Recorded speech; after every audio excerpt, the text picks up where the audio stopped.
We wanted to produce some stuff for Instagram and YouTube. We wanted to show the real way we hunt.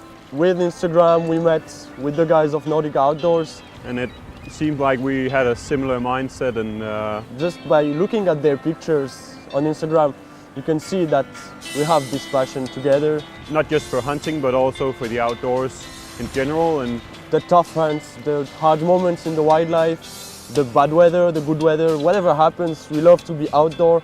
This is not only about hunting, it's about a friendship, and it's about sharing this passion for hunting.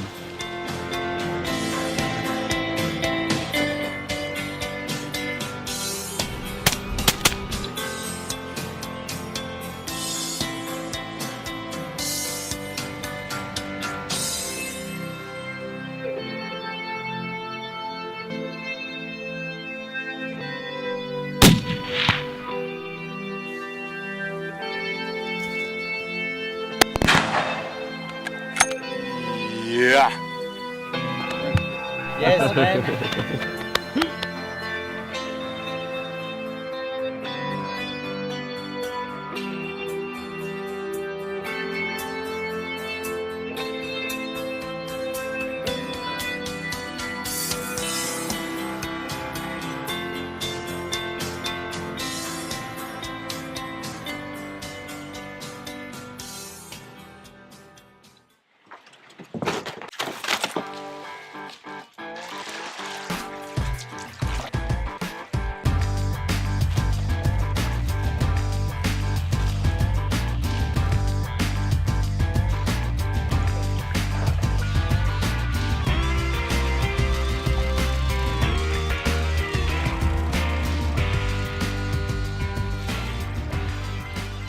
This new type of hunt, so this was really interesting to discover, to just dig holes in the sand, put seagrass around and sit in there and wait for ducks. This is something you never do in Switzerland. I mean, we don't even have sand, we don't have all this surrounding that I'm in now.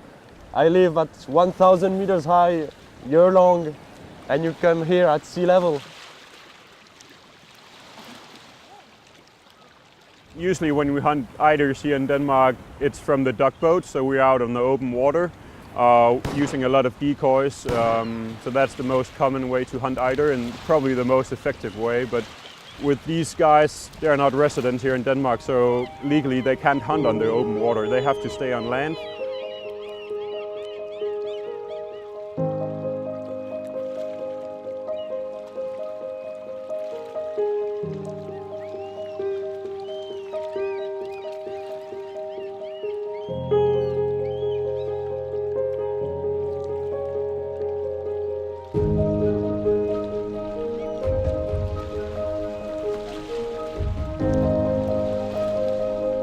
Sometimes you get the birds to decoy, but most times they just want to cross and find some other place for feeding. But it's a nice challenge, and it's good fun when it works out.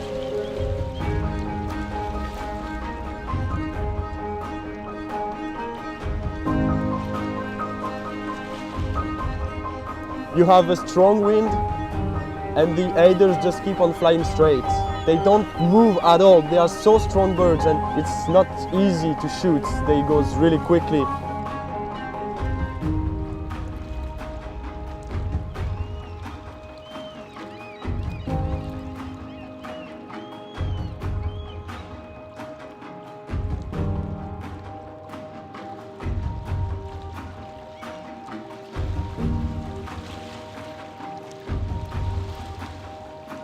To be able to hunt here in Denmark is incredible for us. I mean, people would pay thousands to come to hunt eiders, and we just come here because we are friends.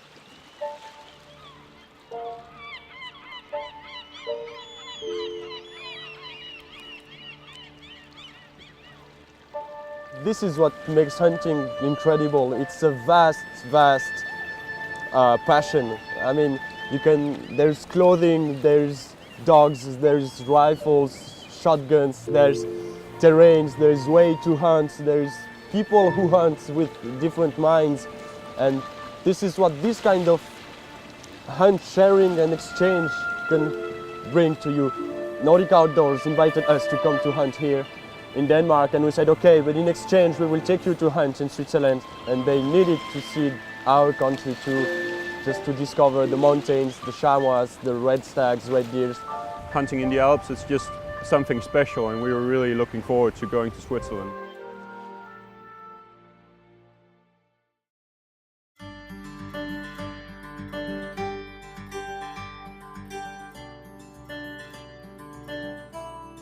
We went to hunt in the Alps of Valais, which are one of the highest part of the Alps in Switzerland. You have the big mountains, the deep valleys, which make it a wonderful place to hunt. Yeah.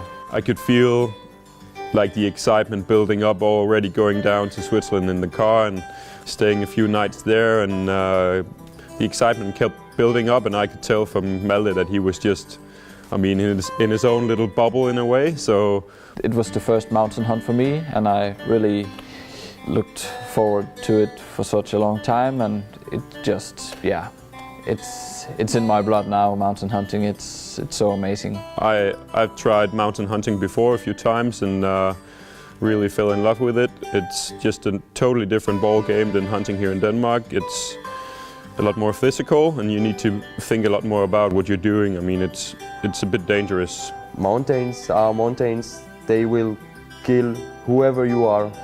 The biggest thing in the mountains is to be careful. This is pretty steep, you can fall and just slide down. The weather can change really fast. You can get stuck in a place because the fog comes in. Mountains is like this, it doesn't choose, it takes.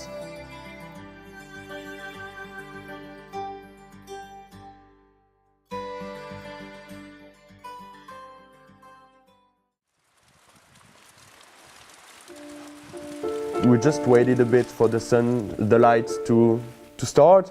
We started walking, and after a really short time we saw few chamois, and some were pretty nice chamois. I think there were even a middle-class chamois in there. And we spoke with Malte. I didn't came to shoot, I came to hunt, so I wanted to put a longer stalk on an animal.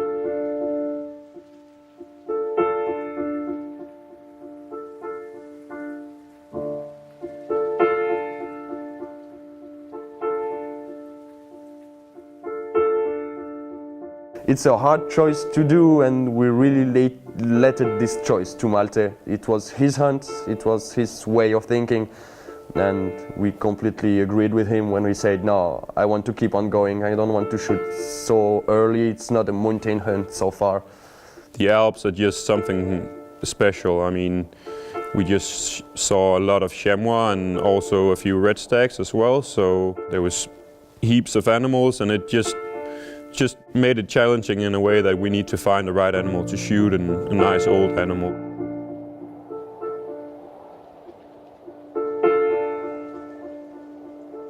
We saw this male, and my brother said, this is the one.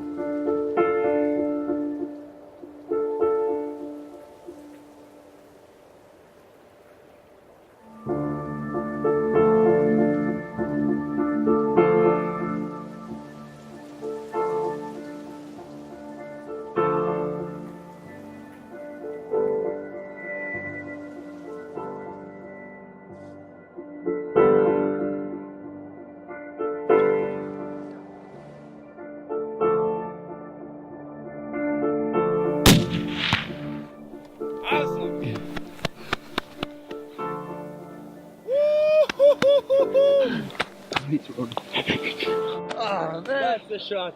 Ah, yes. Man, that's good. Yes. Yes. Man, good. That's a very nice shot, I tell you. That's a very, very nice shot. Congrats, buddy. Yes, man. Good. Happy standing. Coming up from there. That's it, man. Sweet. Just went down. Perfect, guys. Yeah, I took the shot, and it was just, yeah, he just went down. And he just placed a really nice shot, so that was just perfect. And afterwards, we were just really happy, all of us, so all smiles. The perfect shot, really. You could see it hit hard, you could hear the noise right after when he takes the bullet, and he rolled down. Great moment.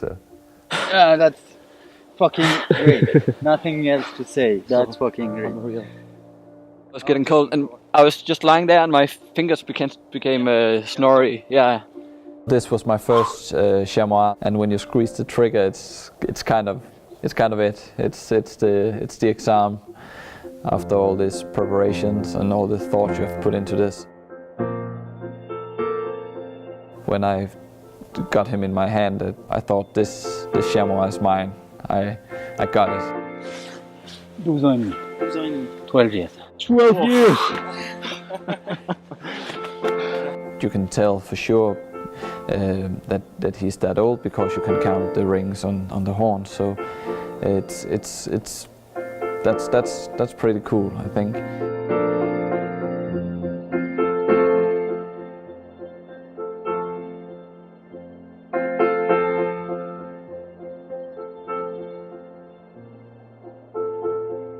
The bezoar are kind of stones you find in the stomach of chamois. This is only resin and hairs and stuff like this that they can't digest. And this was known back in the time to have some spiritual qualities. It could heal people, it could protect them. And it still has this crazy taste to us. When you find one, it was just the cherry on the cake, you know.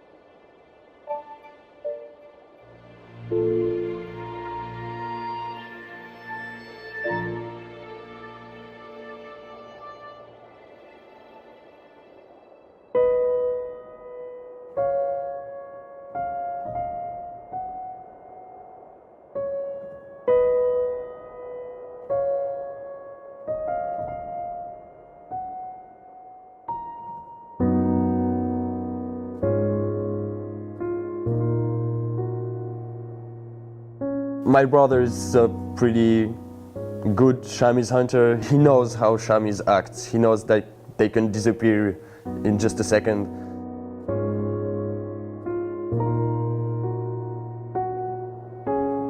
We saw a female without a horn. She was just with a broken horn. And this is something really special. When you have shot several chamois, to have one so different one is kind of a nice thing to go for. But it was kind of foggy and she just disappeared.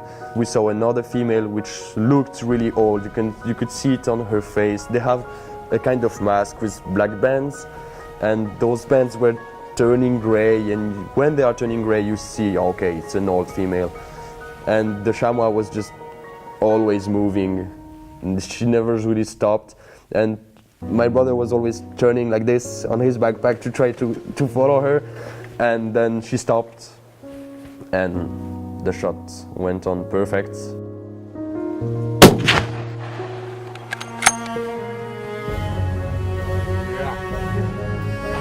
She fell, but a bit too much. She fell from high, which is bad.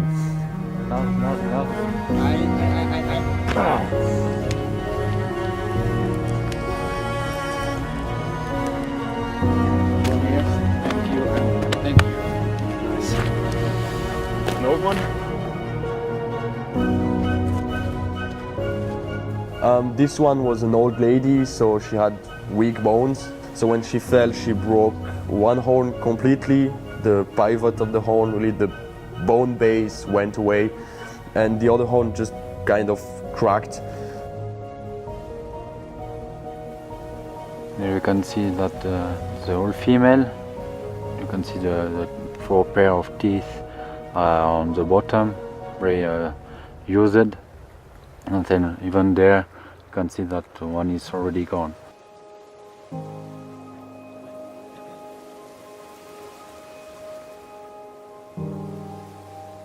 A really nice old female, and that was what he wanted, and it was just nice to see him take that animal. So I mean, you can tell that Fabienne is a really keen chamois hunter, and I mean you could tell that was something special for him, and even though he shot a lot of chamois, that animal was also special to him. So yeah, really nice.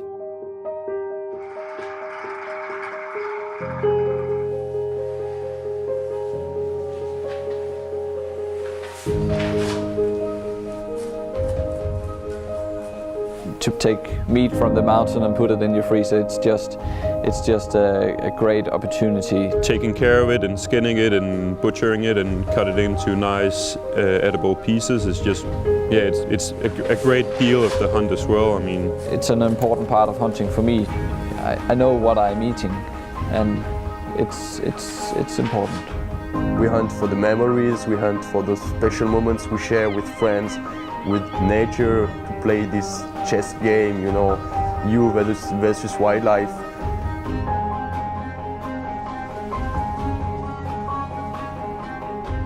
The best thing about this hunt was to be able to share it with Esben, Fabienne and Vincent, and to just build another layer on our friendship. There was a lot of things that made this hunt and this trip really special to us. First of all, just to meet up with the brothers and hunt with them, and I mean in their home country, and then to be able to have this confidence with the other. Are you ready? I am. Oh, you're filming.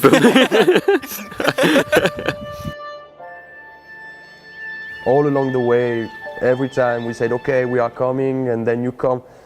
And we never met each other. We just spoke on Instagram saying, oh yeah, that's nice, you hunt eider. Oh, okay, come on.